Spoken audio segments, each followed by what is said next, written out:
Good evening, everybody, and welcome to the Sci-Fi Horror and Fantasy Show podcast. I am your host, Ronald Donahue, and tonight I'm joined with my two co-hosts, Mr. Mario Lazo. Good evening, all. How y'all doing? And Mr. Jeff McIntosh. Good afternoon, everybody. How you doing? So today, let me start off first. The format of our show, the first thing we're going to do, we're going to discuss a couple stories that we've heard in the entertainment industry or what have you. Once we're done talking about that, then we'll finish up the show with our question of the week. So, gentlemen, I don't know if you're aware of it, but I just learned about recently. Did either of you see the last Doctor Strange movie? Yep, I sure did. You saw it, Jeff? Absolutely. Okay. So you know the way that it ended, Wanda basically had a building, a castle, whatever, cave in on her, right? So it appeared that she was maybe dead, right? Yes. Yep. Okay. Well, recently at a red carpet event, Variety magazine caught up with her name is Jacqueline Schaefer. She's one of the showrunners for the new Agatha All Along show that's coming on Disney Plus. And so they were pressing her, asking her, I guess they had heard rumor that they were going to somehow make a Scarlet Witch movie. And so her response was, she couldn't, really say much about it. But it was more likely that she was like, it's something that we want to, we're thinking about, blah, blah, blah, blah, blah. So anyway, they kept pressing her. And finally she said, she couldn't give an exact date, but she says we're hoping.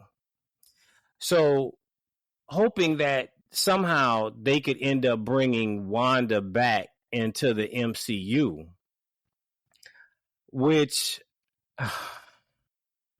I don't know. For me, what would be the purpose? Because unless they're going to do something with this new Agatha Harkness show, but what would be the purpose of bringing her in? Because they've already pretty much made it clear that she's not, unlike the comics, she's not a mutant. So they can't say, okay, well, that's just a new way that they're going to, introduce the mutants into the MCU. No, that's not going to work because they already said she's not a mutant. She's so powerful. She's more powerful than pretty much like an omega level mutant, even though she's not one. So she's super powerful. I'm trying to figure out what would be the purpose. And they're gonna make a movie. Was it gonna be like a prequel or what? I'm really not understanding. What the purpose of it would be. That's a good question. I don't know if it's to reintroduce some other characters. Like,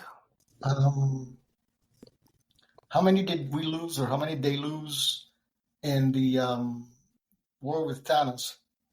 the only one I remember losing was, he was Loki, but then Loki popped up elsewhere after the fact on his show. The only one that really died was Iron Man, right? No, there were a couple others. Weren't there? Or were they? No, that was all I recalled. Those were really. He was the only one. Iron Man was really the only one I consider. I remember dying. Well, they had. I don't know that you would consider it necessarily living or dying, but Vision's character was Yes, that's dead true. or deactivated. When they took they took the soul gem from his forehead. Right. But they are bringing, that Vision's having a show. Vision's coming back. I think it's called Vision Quest. So I don't know if it's, you remember that was in WandaVision. You remember there ended up being like a white Vision, an all white Vision. Yeah. From my understanding, I think that's who they're talking about. So I don't know. There are just so many different Marvel characters, and it would be nice if they were like in one cinematic universe. We've got Peter Parker, who's our Spider-Man, so to speak. Right. And then there's another Earth, and it's actually a young Puerto Rican male who was Spider-Man, and we have Spider-Woman and Spider-Pig, and all these other different incarnations of spider-powered beings, but they're not all in the same universe. It's like, how can you keep track of multiple storylines, multiple universes? I have trouble keeping up with just what's going on right now. Yeah. You know what? I don't know. I think that okay, so Marvel has done so far. Marvel has done they've done the superhero thing, right? They've done the outer space superheroes. They've done the multiverse superheroes. They've done, the Earth battling, protecting the planet Earth superheroes. The thing I don't understand why. I mean, they did their first attempt when I'm talking about horror, because Marvel had a number of horror properties, horror comics, like back in like the 60s, 70s, or what have you. And they did last year. They did come out with the Werewolf by Night. I'm trying to figure out, why they're not trying to tap more into that horror market. I mean, horror movies are huge now. At the theater, what have you, and there's like a lot of independent comics that are churning them out left and right. Some of them like really, really good. I'm just wondering why. Like, for example, some of their old comics, they had Chamber of Chills, The Living, A Mummy, Monsters Unleashed, Werewolf by Night. So I'm just wondering why they're not trying to tap more into that.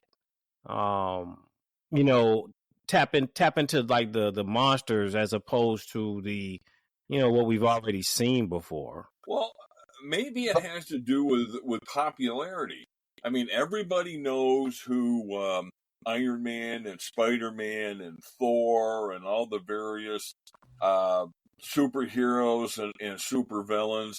Now, I grew up on reading some of those later Marvel horror titles, and I can remember one story called Fing Fang Foom, where it was a type of dragon, right? Godzilla, right?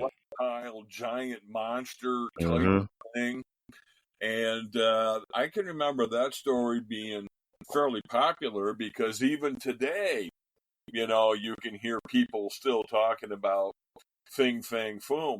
But are they going to have the same cachet as Iron Man or Spider-Man or the Incredible Hulk or the Scarlet Witch or any of the other, seemingly interrelated 400 Marvel characters?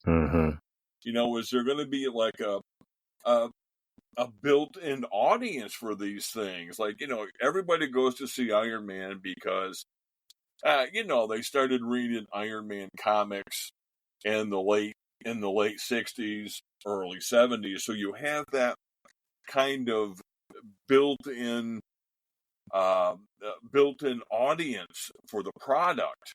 Mm-hmm. But I mean, if you're talking about how many people know of, we'll use your example of, Werewolf by Night, and then there was one that J. Jonah Jameson's son, who went to the moon, and there was something to do with a moon rock or a moon gem that was implanted or stuck in his skin. And then every time there was a full moon and the moonlight fell on this gem or this stone, it would transform him into a werewolf. And I can't remember the name of the title. I think I know what you're talking about, Jeff. I don't remember the name, but now that you mentioned it, I know what you're talking about. I remember. I think it's more in the sense of confinement, because how many monsters really want to take over the world? Monsters generally, and it depends what kind of monster. If you're talking about Jason or one of those types of monsters that, I don't think there's any superhero that's going to go into, that one residence and get a saw after him or something like that, which would be useless. But I think it's more of how broad can they go with a monster or specific monsters, and you got to be careful with that, because are you going modern day monster or old age monster, from the 30s and 40s? So I think it's more of that case. Yeah, it'd be great, but the superheroes have exponential powers, and a monster, a Godzilla, okay, but you freeze his head off and then what? So I think it's the access to what they can and cannot do. It'd be great. I mean, hey, that'd open up new doors, but how many monsters can they bring, and how many superheroes do you need? That's my question. Okay, so this is what I'm thinking. Well, both of you guys know, I collect comics. And I would say within the past few months, I've really been collecting heavily a lot of the old DC, Marvel, Charlton, Bronze Age, Silver Age horror comics. Now, you remember those comic books it was just kind of like the Tales from the Crypt story on, the movie, or the Trilogy of Terror.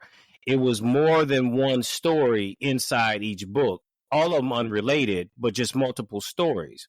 So I'm saying, why couldn't they say, take some of those properties? I'm not saying it has to be a superhero, or superheroes don't even have to be in it, but I'm just saying these are just other properties that they have. And this is the surprise for you, Mar. I told Mar I had a surprise for him. Charlton Comics. Do you all know who owns the rights to Charlton Comics now, since they went out of business in the early 80s? I want to jump in and say Marvel, but I don't know for sure. DC Comics owns it. Oh, wow. Right. So they have the rights to it. So that's what I'm saying. Even if it wasn't like, okay, even if you don't want to put a movie out, you can't tell me you couldn't put like a weekly show like Twilight Zone or something like that, an hour show, or, half an hour show where you have a different episode. Because, I mean, some of these stories are really pretty good. It's kind of like, you remember, you remember the show that came out, and I guess it was the 80s, wasn't it? Tales from the Dark Side? Absolutely. Yeah. Laurel Productions, headed by George Romero. Yeah. Exactly. So, like, Tales from the Dark Side. We had Tales from the Crypt, Monsters. I mean, to me, I just think it's kind of like it's an untapped market. Again, I'm not saying that they have to put it out at the movie theater or what have you, but it's just kind of like an untapped market that I just don't. I'm not understanding. Why. Give me one. Okay. I want to follow your thought process. create one movie, and which monster would it be, or monsters, and who would you have fighting it? No, I said that's what I'm saying. I'm saying it doesn't even have to be monsters fighting. These stories in here are just like the old episodes that we saw of Tales from the Crypt. It was just a story. You know what I mean? Plain and simple. Boy goes to the carnival, clown gives him oh, here's a gift, and he brings it back home, and the monster clown is chasing him. I mean, you know, something like that. It was just an individual story. So, just like I say, these comics were just individual stories. And you remember, like I say, you remember Trilogy of Terror, the movie, Karen Black. Remember the voodoo doll? Yep. So that was three or four different stories. None of them were related to one another, but in essence, that's how the old horror comics were. It wasn't a story. Now, Werewolf by Night, right? That was an ongoing story with the werewolf. But I'm saying these other products, even like DC, The House of Secrets, Ghosts, Unexpected. These books were just multiple stories, three or four stories inside one comic. So I'm saying, since they have those properties, I'm just saying I think it would be really just easy to make like a TV show or something like that, a weekly half-hour show, maybe 1 or 2 episodes, you know, and call it a day. But like I say, it doesn't seem like anybody's interested. And well, maybe it could be a point of market saturation. I mean, you know, if you look on the Disney Channel, most of their stuff is Marvel related, and you have you know, WandaVision, and you have all the various Marvel superhero movies, and maybe you've got the Spider-Man Across the Spider-Verse, and maybe you have I don't know who's got their hands on Daredevil. Daredevil's coming back for a 3rd season on one of the networks, and you have all the Star Wars stuff, and maybe it's just getting to a point where they've got an executive over in the Warner Brothers tower, and he's just kind of saying, hey, you know, enough superheroes, enough monsters, enough space opera. You know, let's have something else. You know, what is the next big trend? Yeah. Now, well, I was looking up monsters, and under Wikipedia, under A alone, there's 131, because we can't exclude the Japanese, you know, animation, I guess, because there'd be, I don't know, over 3,000 or 4,000 different types of monsters. Because if there's 131 under the letter A, and there's some that I, you know, didn't think of or consider, you know, there's, so yeah, the field is wide. The field is wide, but how would you create a movie? Or, you know, create a Marvel universe and bringing in some of these, you know, monsters. That's a lot of thought process. I mean, you know, I was just looking, number 19, it's Adze, Adze, and it's an African vampiric forest being. I've never heard of that. So I think what you need to have is just like one big monster team up. You know, you just get like 50, 60 monsters. You know, you write a screenplay. Every monster gets a couple of pages of dialogue or whatever, and yeah, you know, we can sell this. But you know, they're already doing that. You know, that's already coming out, right? The oh my gosh, I'm trying to remember. Is it DC or is it Marvel? It's Frankenstein's monster, the Bride of Frankenstein. Oh Lord, I have to look it up and see. It's going to be animated series.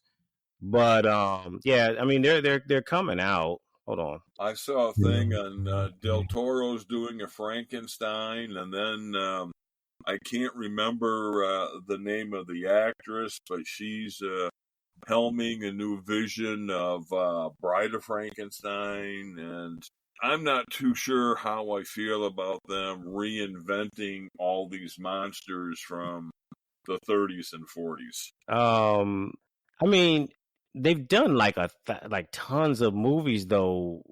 Like, I mean, I've seen the Frankenstein's monster in a number of different movies and TV series, and you know, I mean, I guess I don't know. I guess it's how they want to use. I mean, I've seen Frankenstein in the future was fighting monsters and aliens, and I've seen him. There was a series that came out a few years ago, Penny Dreadful. Did you see that?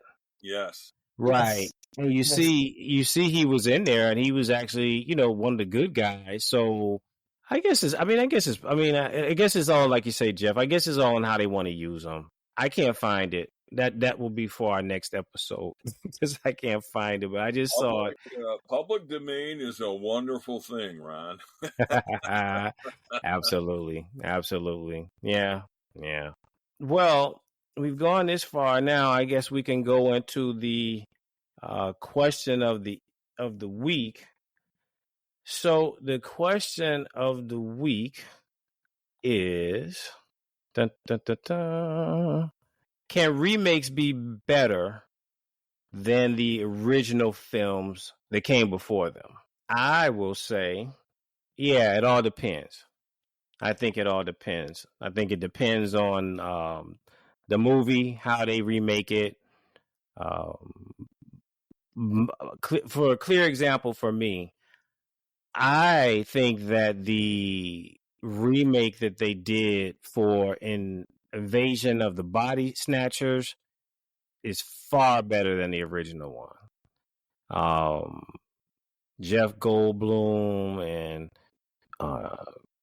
Donald Sutherland. That movie was awesome. Gritty. It took place in San Francisco, but I actually thought it was supposed to be, I thought it was in New York. Looked dirty and gritty, just like New York, those 70s movies or whatnot. I think that the remake of The Fly, Jeff Goldblum once again, and Gina Davis, I thought they did an excellent job on it. So if you ask me, I would tell you yes. I think it all depends. Doesn't guarantee it's going to be better, but yes, I think sometimes the remakes can be better than the original film. I'm thinking of a TV show, and you recall the Addams Family.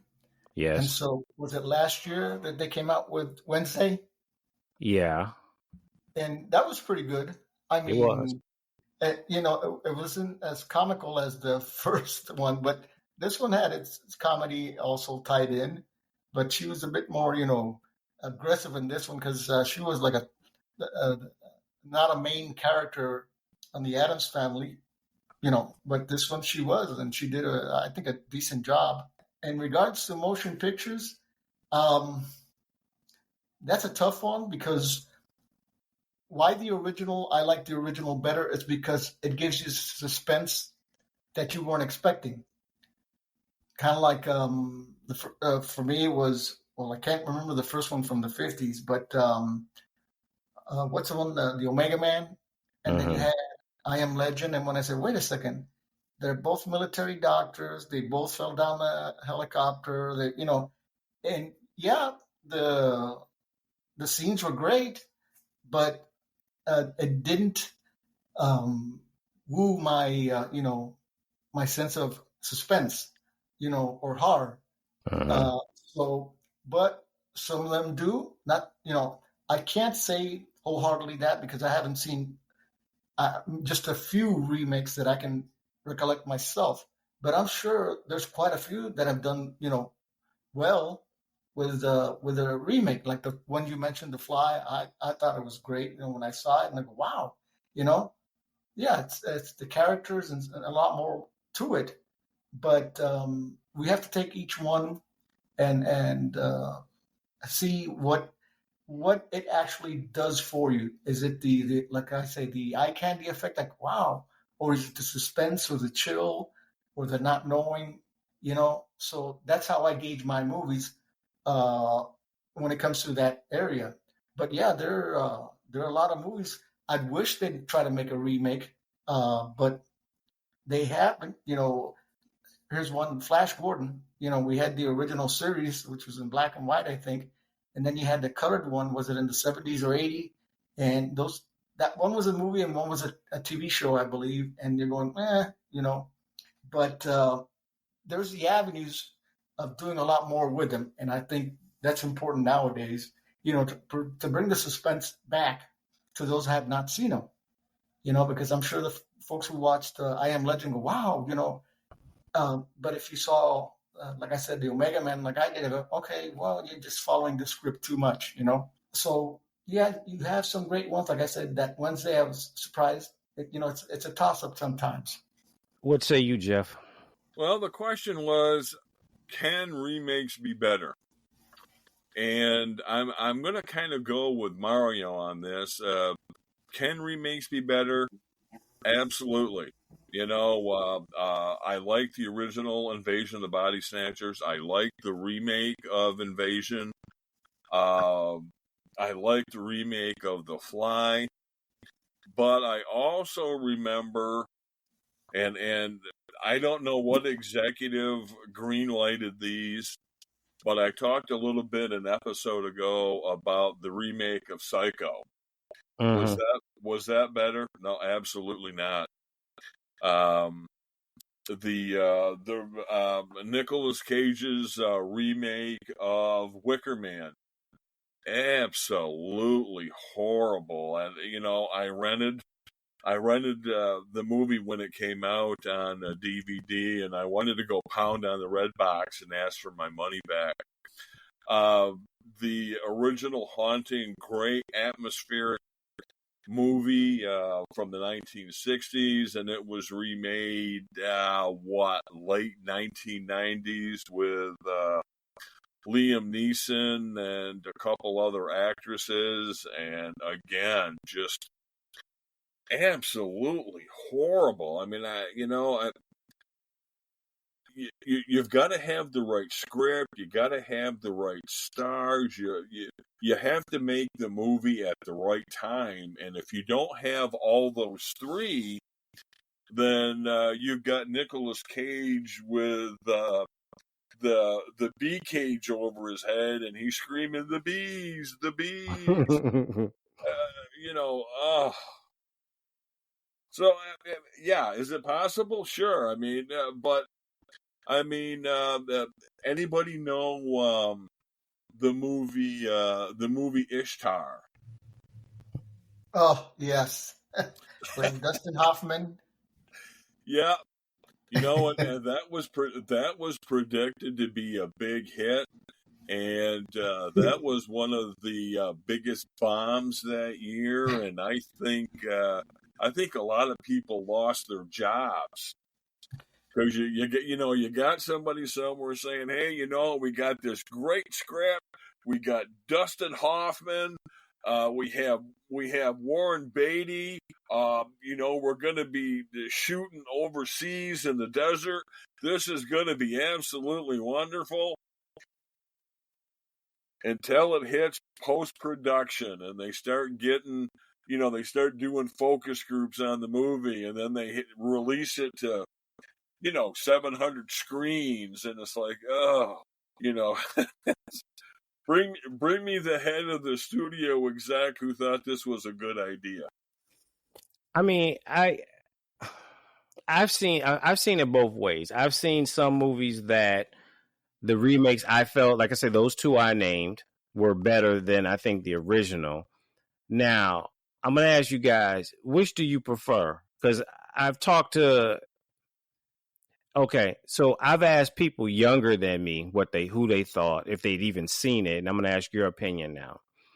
You have The Thing from Another World, the original black and white, more sci-fi than horror film, Then you have the 1980s John Carpenter remake, The Thing. Which one did you think? I mean, they're almost completely different movies because John Carpenter's version is a completely different story. But between the two, it's still the same premise.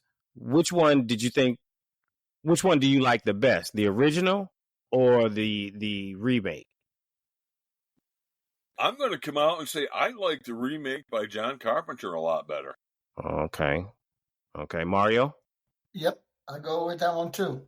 See, now that's funny. I'm the opposite. Though I like his version, I like the original movie better. I sit there and watch that movie a couple times a year. Now I can't tell you the last time I watched The Thing, but I just like the original one better. To me, it's of course it didn't rely on the gore and everything that the remake did, and of course it was different in the sense that it didn't have the alien changing to look like other people, but nevertheless, it still had that suspense factor you guys were talking about. Like you never knew where that thing was going to pop up, being isolated out there in the middle of nowhere, trying to figure out how to defeat this alien. I don't know. I like I say, that's me. I like the original better, but I do, like I said, I do like the John Carpenter version. I think that was good. And matter of fact, I like the Thing prequel that came out a few years ago. The one that was starring, I don't know the actress's name, but there was the one that was starring the lady, which in fact, that movie, even though it came out a couple years ago, it actually took place maybe only a day or two before the John Carpenter version. I thought that movie was pretty good. I thought they did a good job on that one. But Russell played a pretty good character in the John Carpenter one. I mean, I've got to give him credit because I don't think he was a horror movie actor, but he did a good job on that one. Yeah, he did a great job, and so this is the funny thing about the end of that movie. So it was at the end of the movie, the only people left was him and I don't remember the name of the character. Right. Childs. So when I read up on it, I was reading about the ending or whatever because I had some questions about it. What they actually said was because they had burned down the camp and everything, the vehicles couldn't go anywhere, so you're just thinking, okay, like both of them are going to die, but Kurt Russell, his character really was human. He wasn't the alien, but the other guy that was left with him was supposed to be an alien. Because they said it, and I'm going to go back and double check and see. This is what they're saying. They're saying that when Russell was speaking, you could see, because it was so cold, you could see like the smoke come out of his mouth. But when the other guy was talking, you didn't see it. So in essence, he was supposed to be the alien. Yeah, I've read that theory. So I don't know.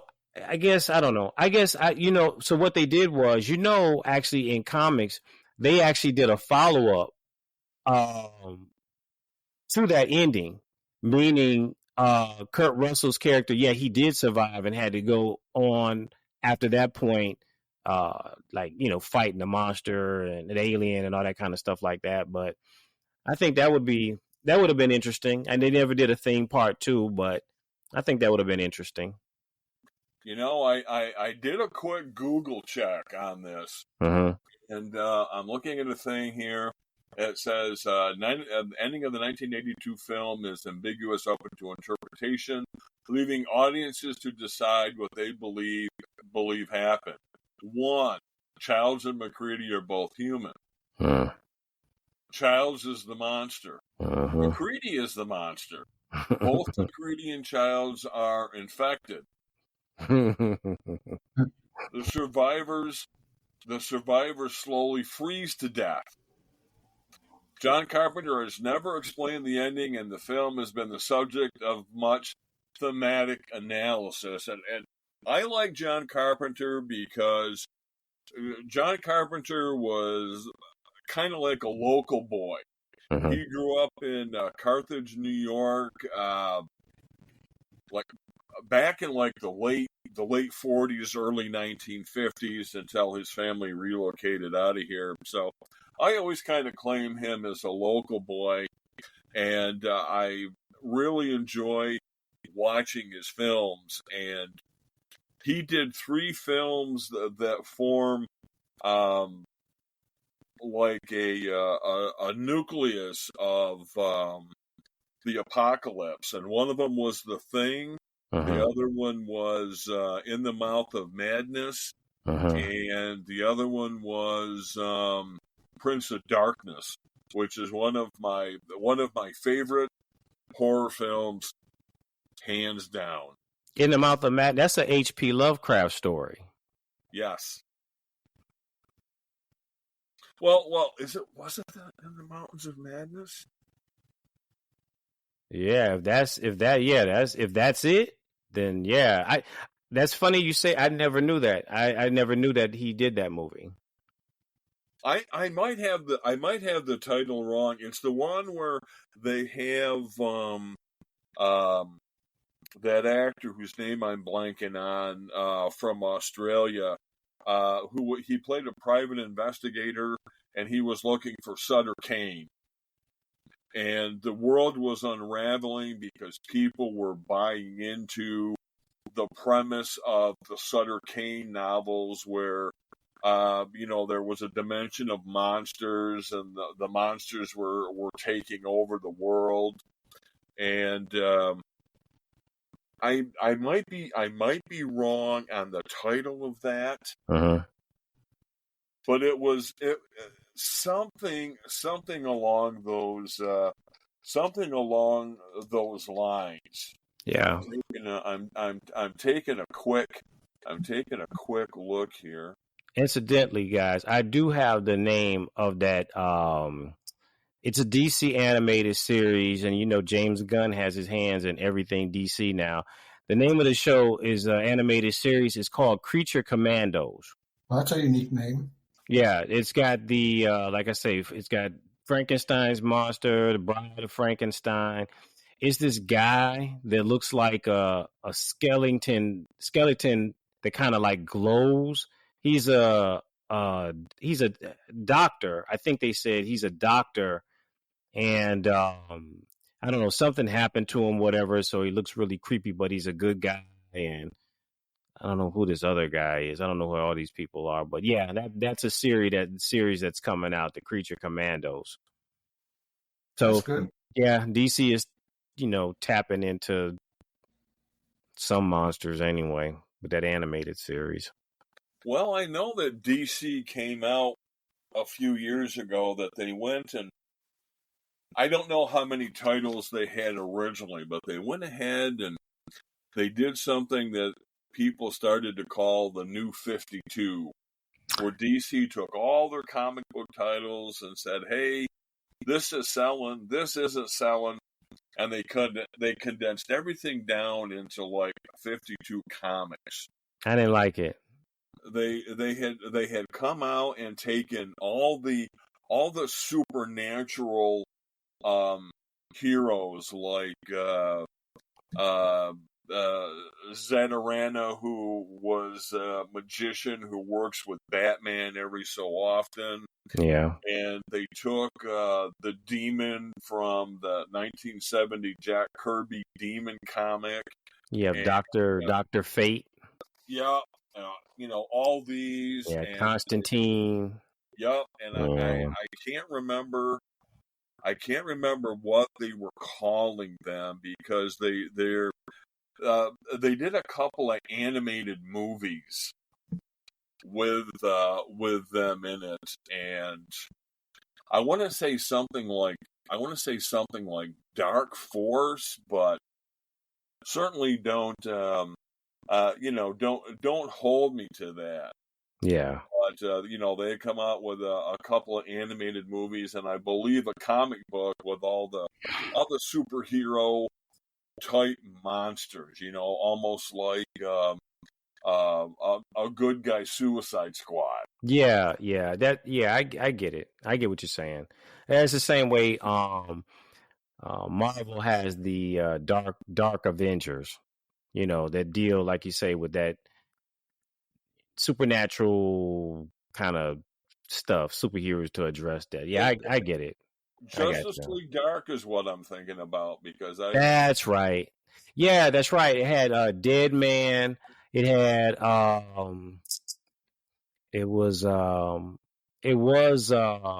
let's see. It was Dead Man and the Demon, and I don't remember.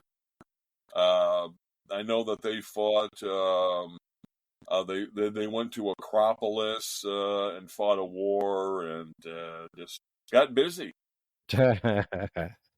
Yeah, I do. I never read it, but I know what you're talking. I do recall. I know what you're talking about. Absolutely. Well, that brings us to the end of our show.